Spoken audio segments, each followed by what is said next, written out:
Հայաստանի Հանրապետության կրթության, գիտության, մշակույթի և սպորտի նախարարությունը և երեխաների հատուկ ստեղծագործական կենտրոն «Պոակը» ներկայացնում են։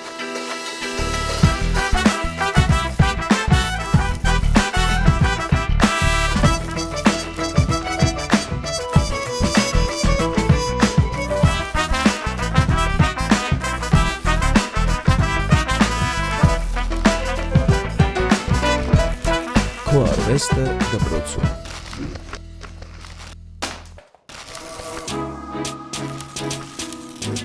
Այսօր ևս մեկ կանգար կատարեցինք մայրաքաղաք Երևանում։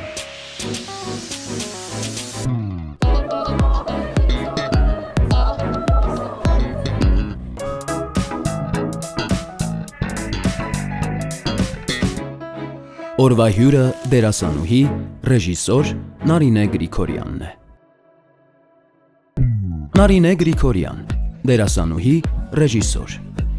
Ծնվել է 1980 թվականին Հրազդանում։ 1997-ից 2002 թվականներին սովորել է Երևանի թատրոնի և կինոյի պետական ինստիտուտում, դրամատիկ թատրոնի ռեժիսոր բաժնում։ 2002-ից 2010 թվականներին մասնակցել է վերապատրաստումների և դասընթացների Մոսկվայում, Բոստոնում, Նյու Յորքում, Վրոցլավում և այլուր։ 2003 թվականից աշխատում է Սոս Սարգսյանի անվան համազգային թատրոնում որպես դերասանուհի, իսկ 2018-ից մինչև օրս նույն թատրոնի գեղարվեստական ղեկավարն է։ 2003 թվականից աշխատում է Երևանի թատրոնի և կինոյի պետական ինստիտուտում որպես ռեժիսուրայի և դերասանի վարպետության դասախոս։ 2008 թվականից մինչ օրս Ագորա թատերախմբի անդամ է։ 2014 թվականից Երևանի թատրոնի և կինոյի պետական ինստիտուտում դերասանի վարպետության և ռեժիսուրայի ամբիոնի դոցենտ է։ Թե որպես դերասանուհի, թե որպես ռեժիսոր մասնակցել է բազմաթիվ միջազգային փառատոների և մրցույթների, արժանացել մի շարք մրցանակների։ Արտավազդ Հայաստանի ամենամյա թատերական մրցանակաբաշխության քառակի մրցանակակիր է։ 2013 թվականին Նարինե Գրիգորյանն արժանացել է Հայաստանի Հանրապետության վաստակավոր արտիստի կոչմանը։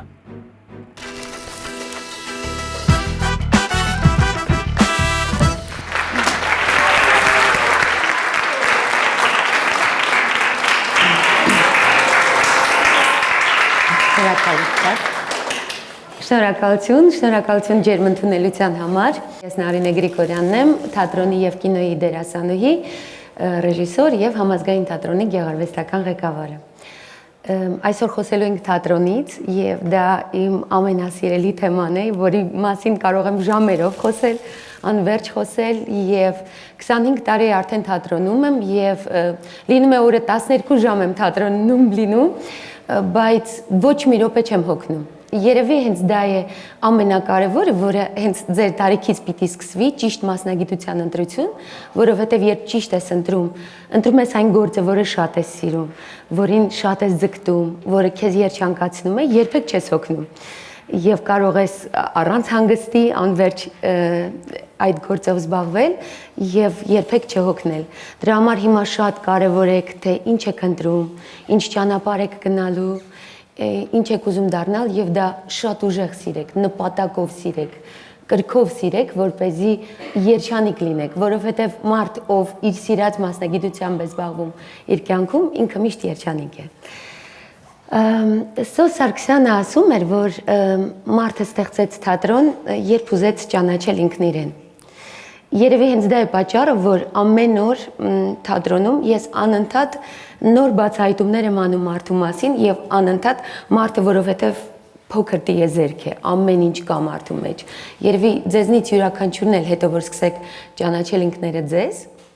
կիմանաք, կզարմանաք, թե ինչպես այս պահին դուք հանկարծ այդպես բարկացաք, այդպես ծիծաղեցիք, այդպես ուրախացաք, չգիտեմ, մենք նույնիսկ ինքներս չգիտենք, թե մենք ինչ-որ պահերի ինչպես մենք կդրսևորենք։ Եվ թատրոնը դա այնտեղն է, որտեղ ցույց է տալիս մարդու ապրումները, այդ տարբեր դրսևորումները,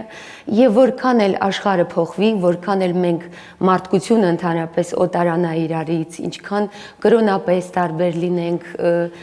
արտաքինով, ամեն ինչով, մշակույթով, միևնույն է բոլոր մարդիկ նույն կերպ են ծնվում, նույն կերպ են լացում, նույն կերպ են ծիծաղում, նույն կերպ ցավաբրում եւ դա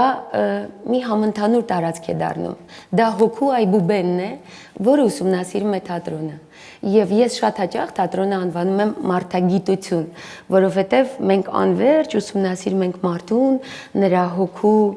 հոգու տարբեր դրսևորումները եւ այդ պատկերացրեք 25 տարի անverջ մի մասնագիտության մեջ, երբ շաբաթ կիրակի չկա, երբ ոչինչ չկա, միևնույն է դու ամեն օր հիանում ես, թե ինչքան հետաքրքիր է մարդը։ Ու բացի նրանից, որ մարդը ինքն իրեն անverջ տեսնում է ու ճանաչում, նաեւ թատրոնը օգնում է ապրումակցել։ Դու տեսնում ես մի ուրիշ մարդու իր կյանքը,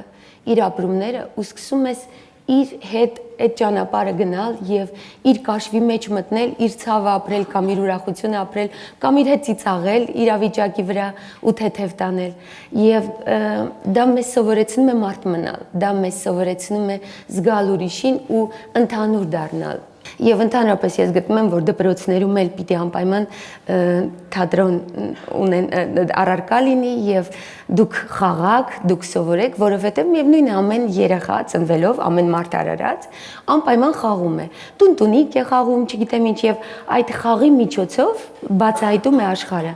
Եվ կան մարդիկ, որոնք մեծանում են, էլի խաղում են, որովհետեւ դա շատ հետաքրքիր ու շատ երջանիկ մասնագիտություն է։ Բայց դա բոլորին է տրված, բոլորն էլ իրականում ամեն երեխա շատ մաքուր ու ազատ դերասան է եւ շատ լավ է խաղում։ Հետո կամած ժամանակի ընթացքում ես ասում են խելոք պահեք, ճիշտ է այսպես լինելն է, լրջացեք եւ այլն, եւ մենք կամած լուրջ մարդիկ ենք դառնում եւ կորցնում ենք մեր միջի այդ երեխային, որ անverջ, որ չի ամաչում, որ ինչ որ բան չգիտի, որ պատրաստ է ամեն րոպե նոր բան բացահայտելու։ Այ թատրոնը նաև այդ ձեր միջի երեխայի, դե դուք դեռ երեխա եք, բայց երևի հենց դա է կարևոր, երևի հենց դա եմ ուզում ձեզ ասել, որ երբեք չմոռանաք ձեր միջի երեխային, երբեք չամաչեք այդ երեխան, որ միշտ արթուն լինի ձեր մեջ։ Հիմա,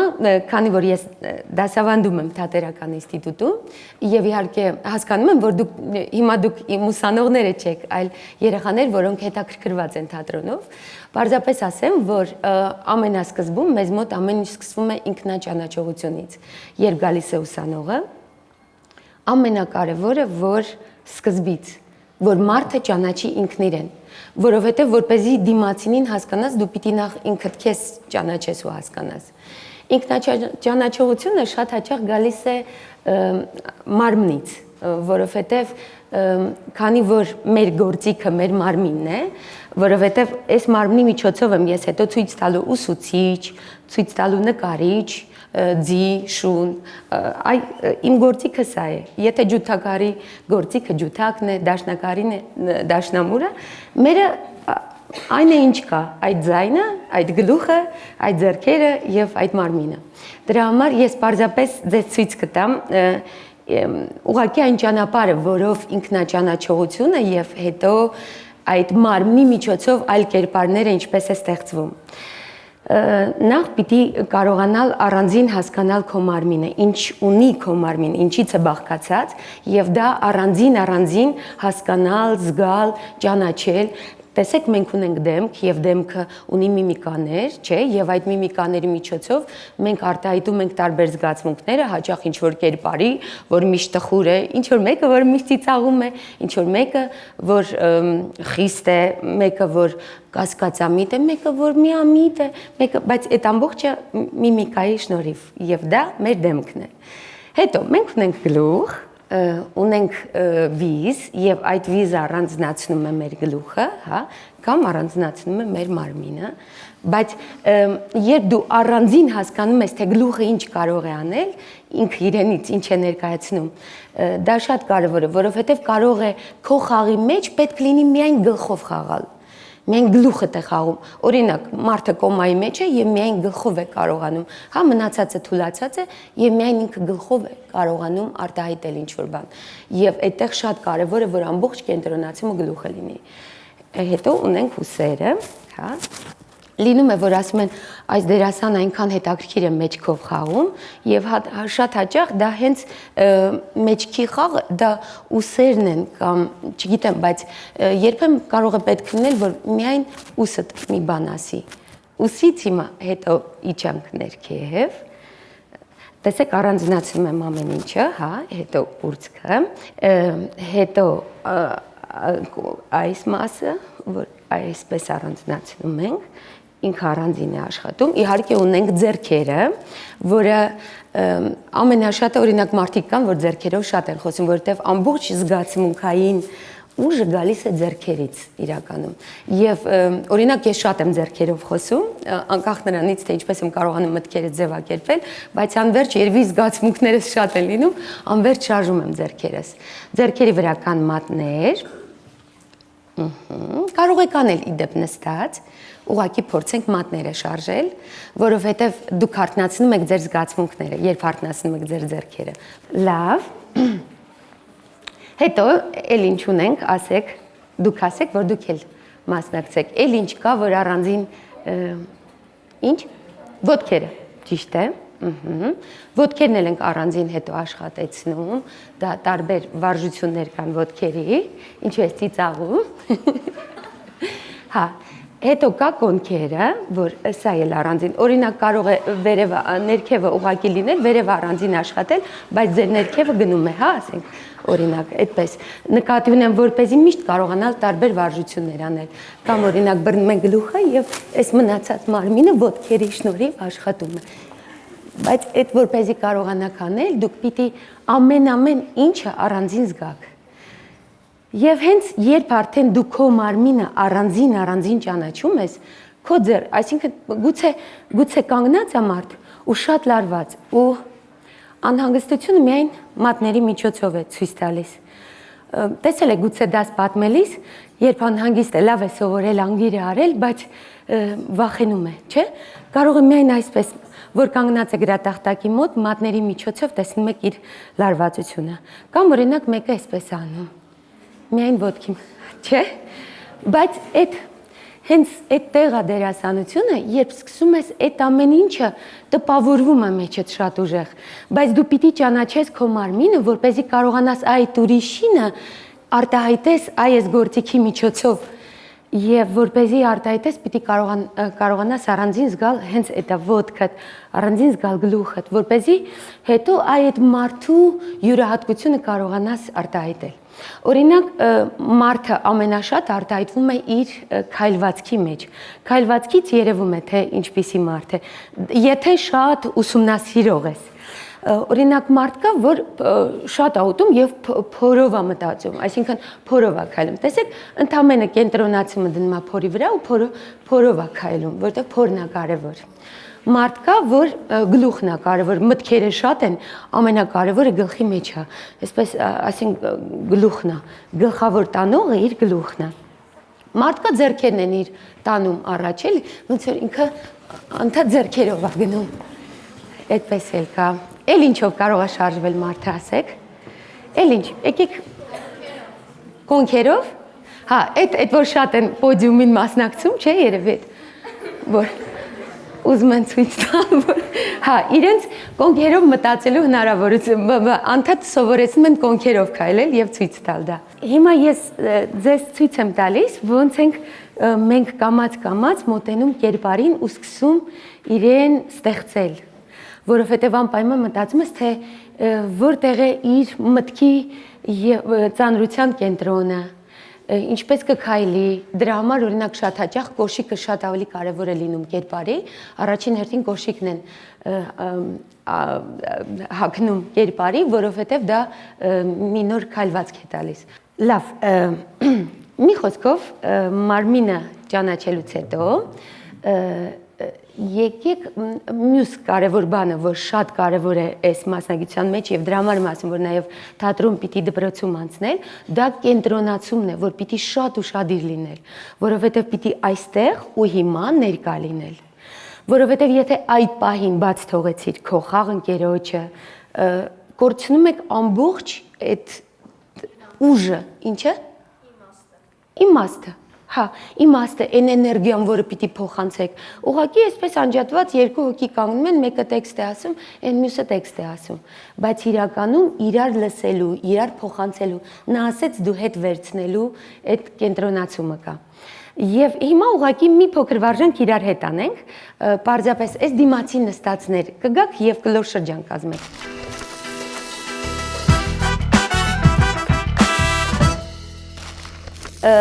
Թատրոնը սկսվում է իրար ձեռք բռնելուց, բռնեք իրար ձեռք,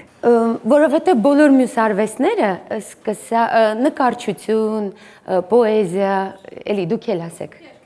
երգարվեստ եւ այլն, թատրոնը այն արվեստներից է, որ միասնականության հետ է կապված։ Չես կարող մի հոգով թատրոն ստեղծել։ Հիմա կենտրոնացում է ուղղակի պետք, հա, եթե բերում եմ, հիմա բաց թողեք իրար ձեռքեր, ես ուղղակի անում էի, որ նաև հեռավորությունները ճիշտ պահեք։ Հիմա, եթե բերում եմ, ուրեմն պիտի թռչեք։ Արագ, տեսեք ուշ եք, ռեակցիան ուշ եք տալիս, ուշ եք տալիս, ուշ եք տալիս, ուշ է, շատ ուշ, ուշ է։ Տեսեք, ես չեմ ուզում ձեզ ցավեցնել, պիտի արագ տեսնեք ու թռչեք, լավ։ Կենտրոնացած, չեմ ծեծելու, հանգիստ եմ անում,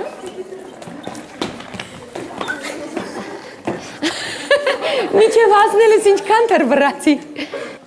Ուշադիր, հիմա մի քիչ ավելի արագ եմ անելու, իրականում դուք պիտի այնքան կենտրոնացած լինեք, որ եւ ժամանակին թռչեք եւ զգաք ինչում եւ կարող եմ հակառակ ուղղությամբ տանել, հասկացաք։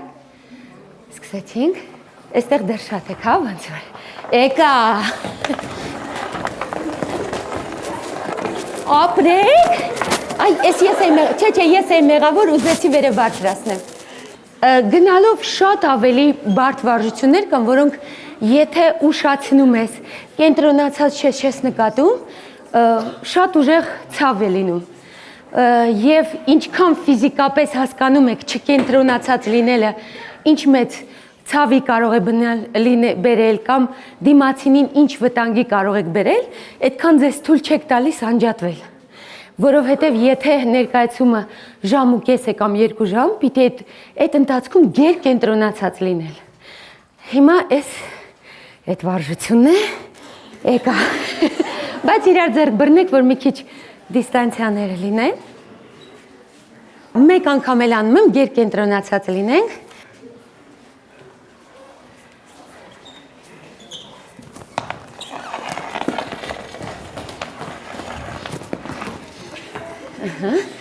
Երկուսով դուրս եկեք։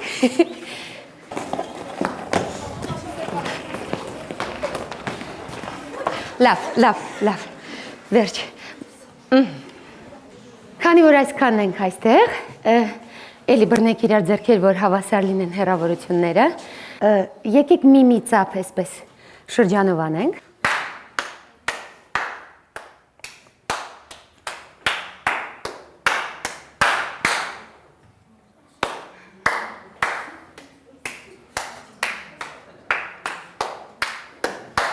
Հիմա, եթե 2 եմ անում, հետ է դառնում։ Չէ, ես եթե 2 արել եմ, դուք էլի 1 հետ եք գնում։ 2-ի դեպքում վերադարձ է։ Եթե ուղղությունն այսպես էր, ուրեմն հետ դարձ ենք անում։ Հասկացանք։ Ճիշտ ես ասում։ Չես խաբում։ Դե սկսիր։ Չէ, սկիզբը, որովհետև ուղղությունը այսպես է գնում։ Չէ, 2, ուրեմն հետ դարձ։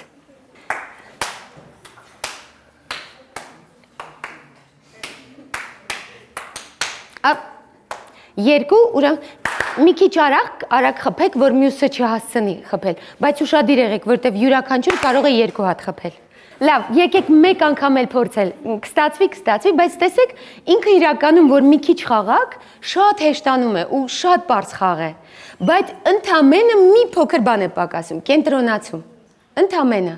բայց այդ երևի շատ բաներ մեր կյանքում, հենց այդ գլխավոր այդ կենտրոնացման պատճառով է, որ մենք դասը կարգին չենք հասկանում, որ մեր կյանքը մեր կողքով անցնում է, որ ինչ-որ բան նայում ենք, բայց չենք լսում,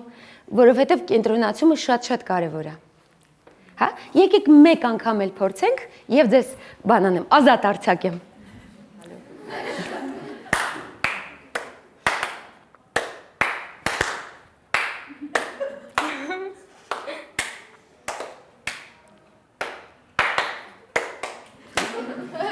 Չենք լսել։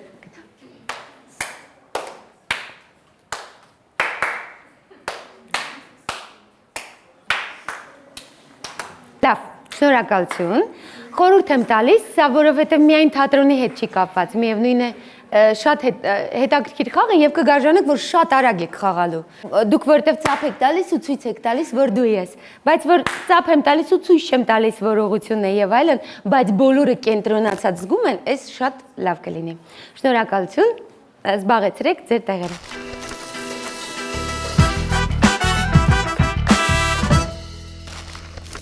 Ուզում եմ ասել, որ իրականում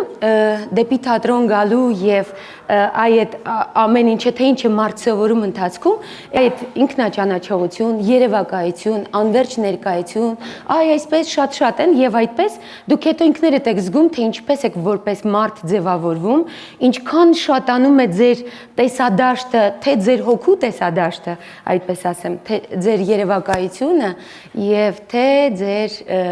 մտածողությունը։ Դրա համար ձեզ բոլորին ցանկանում եմ, որ իսկապես ինքնաճանաչողությամբ զբաղվեք, նախ դուք ինքներդ, այսօրվա դասից չգիտեմ ինչ սովորեցիք, բայց շատ կուզեմ, որ դուք ինքներդ ձեզ հետաքրքիր դառնաք, որ իսկապես փորձեք ձեզ ճանաչել, ու որ ձեզ ճանաչեք, կսկսեք կողքինին էլ ավելի շատ սիրել, կսկսեք իր յուրահատկությունները զգալ, գնահատել, իր թուլությունը եւ ձեր թուլությունը առավելություն դարձնել։ Շատ հաճախ մենք երբ մեր թերությունները իմանում ենք, մենք կարողանում ենք դա դերի շնորհիվ առավելություն դարձնել։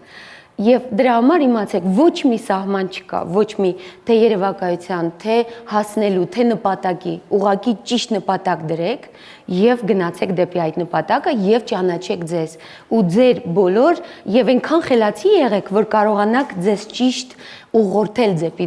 դեպի ձեր նպատակը։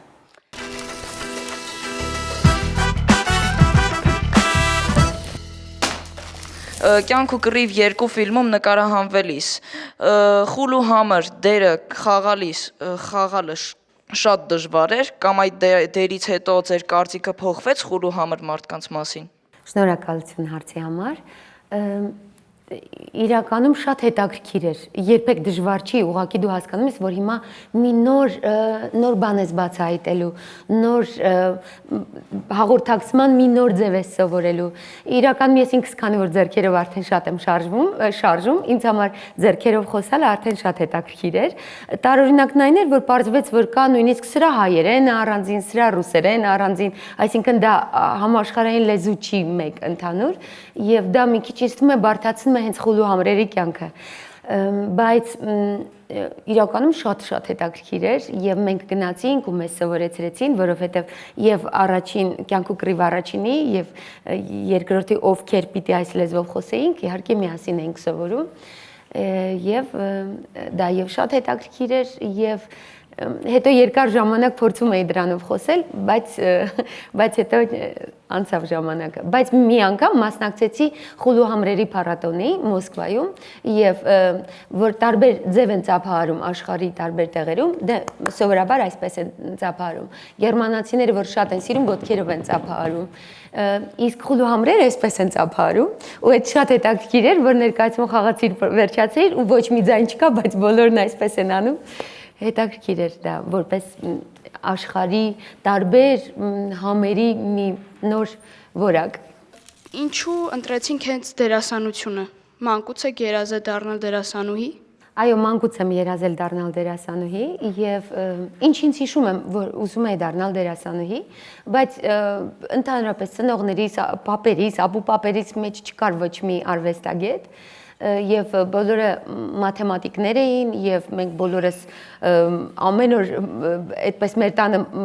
տրամաբանական հարցեր էինք լուծում, խնդիրներ, ես օլիմպիադաներին էի մասնակցում մաթեմատիկական եւ մի խոսքով գիշեր-ցերեկ մաթեմատիկական խնդիրներ էի լուծում, բայց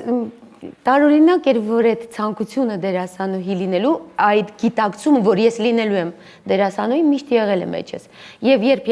եկավ արդեն ամենապատասխանատու պահը, ընտրելու միջազգային հարաբերություններ թե թատրոն, ես ընտրեցի թատրոնը։ Գլխավորը նաև համարձակ լինելն է, այսինքն չվախենալ պարտվելուց, չվախենալ մի ճանապարհ գնալ, որը անծանոթ է, որովհետև ծանոթ ճանապարհը միշտ լճացման է տանում։ Միշտ այն մի տեղը, որտեղ վախենում ես, այդ պիտի համարձակ մտնել, այս մեր մասնագիտության մեջ հատկապես, որ նոր բան բացահայտես, որ մարդկային մի նոր հատկանիշ բացահայտես, մի նոր աշխարհ բացահայտես։ Այդպես, անverջ ասելու եմ այդ հատկանիշների մասին դերասանական։ Ուզում եմ իմանալ, որ լավ դերասան դառնալու համար արդյոք պետք է տիրապետել բոլոր արվեստներին։ Հետաքրքիր հարց է, շնորհակալություն, որովհետև թատրոնը բոլոր արվեստների սինթեզն է, թատրոնի մեջ կա երաժշտություն, նկարչություն, ճարտարապետություն, մարդ իր տեսակով եւ այդպես, չգիտեմ, ամեն այդ ամբողջի գրականություն, հա, այդ ամբողջը պիտի կարողանալ սինթեզել եւ ստանալ մի արվեստ։ Դրա համար իհարկե գուցե ոչ շատ խորը, որովհետեւ չես հասցնի այդպես, բայց պիտի բոլոր արվեստներից լավ տեղյակ լինես։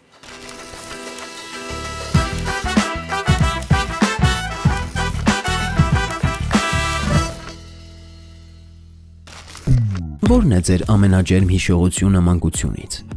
Ամենաջերմ հիշողությունները Արցախի հետ են կապված, որտեղ ամառն ենք գնում տատիկ պապիկի մոտ եւ որ ասում են դու երբ սկսեցիր խաղալ, խաղում ենք հենց այդ ամռան օրերին, երբ պապիկս դե միշտ շատ հյուրեր էր ունենում եւ այդ հյուրերին ուրախացնելու համար մենք թորներով 9 թորներով ներկայացումներ ենք խաղում եւ հիմնականում բոլոր գլխավոր դերերը ես էի խաղում։ Ուզում եմ ասել, բոլոր այդ երջանկությունը մանկության Արցախի հետ է կապված։ Որն է ձեր ամենաջերմ հիշողությունը դպրոցական կյանքից։ Երբ արդեն տեղափոխվեցի թիվ 8 դպրոց Պարուր Սևակյան Վան Հրազդանի, այդ դպրոցը իմ երջանկություններ ու ամենաշատը մաթեմատիկան էի սիրում, ամենաշատը սիրում էի ստուգողականները, երբ ինձ առանձին սենյակ էր տանում ուսուցիչը, որ պահարան կար եւ գլխավերևը բաց էր, ինքը ինձ միշտ առանձնացնում էր, որ չօգնեմ բոլորին, ինձ էլ ուրիշ վարժություններ էր տալիս, բայց այդ պահը շատ եմ հիշում, որ ես պահարանների արանքից նայում էի, հենց ուսուցիչը ուրիշ էր, որ այդ թռուցիկները շպրտեմ, որ օգնեմ դասարանցիներից։ Ով է ամենամեծ դերն ունեցել ձեր մասնագիտության ընտրության հարցում։ Ամենամեծ դերը ունեցել է Գևորգ Կարապետյանը, որ գրող էր եւ Երևանից տեղափոխվել էր Հրազդան։ Ես շատ շնորհակալ եմ իրեն, որ ինքը այդ որոշումն ներկայացրել եւ իրենց տունը մեզ համար դարձել էր վերնատուն, հենց այդպես ենք անվանում, բացի նրանից, որ ցերեկը գնում ենք թատերական խմբակ, երեկոյան միշտ 3 ընկերներով գնում ենք իրենց տուն եւ ինքը մեզ մինչեւ ուշ գիշեր, մինչեւ 12-ը պատմեր համաշխարհային գրականություն, թատրոն, ամեն ինչ, ինքը նոր բանաստեղծություններ կամ պիեսներ էր գրում, կարդում, ընթերցում էր մեզ համար, հետո այդտեղ հավաքվում են գրողները Հրազդանի եւ այդ միջավայրում ենք մեծացել եւ այդ 3-ս էլ դարձել ենք շատ կարեւոր ու հետաքրքիր մարդիկ։ Եթե նորից հնարավորություն ունենայիք մասնագիտություն ընտրելու, ինչ կընտրեիք։ Անպայման նորից կընտրեի թատրոն եւ նույնիսկ չէի թարթի, ինչպես ասում են, իսկ նաեւ գուցե ճարտարապետ դառնայի, որովհետեւ շատ եմ սիրում այդ մասնագիտությունը, որ գիտությունն ու արվեստն է իրար հետ միախառնված եւ կառուցած այդ շենքը շատ երկար է մնում։ Մանկության ինչ երազանք եք իրականացրել մեծ տարիքում։ Դերասանուհի դառնալն եմ իրականացրել, մանկության երազանքը։ Լավ ամուսին ունենալն եմ իրականացրել, բայց 5 երեխա էի ուզում, 5 տղա էի ուզում, մի աղջիկ եմ բերել, այդ մեկը ոնց որ, բայց այնքան լավն է, որ ոչինչ, թող 5 տղա չլինի, թող մի աղջիկ լինի։ Եթե հանդիպեիք ինքներդ ձեզ մանուկ հասակում, ինչ խորհուրդ կտայիք ապագայի համար։ Կասեի մի քիչ ավելի համարձակ եղիր, ավելի վստահ եղիր նպատակիդ մեջ ու այդքան մի ամաչիր, միևնույն է հասնելու ես։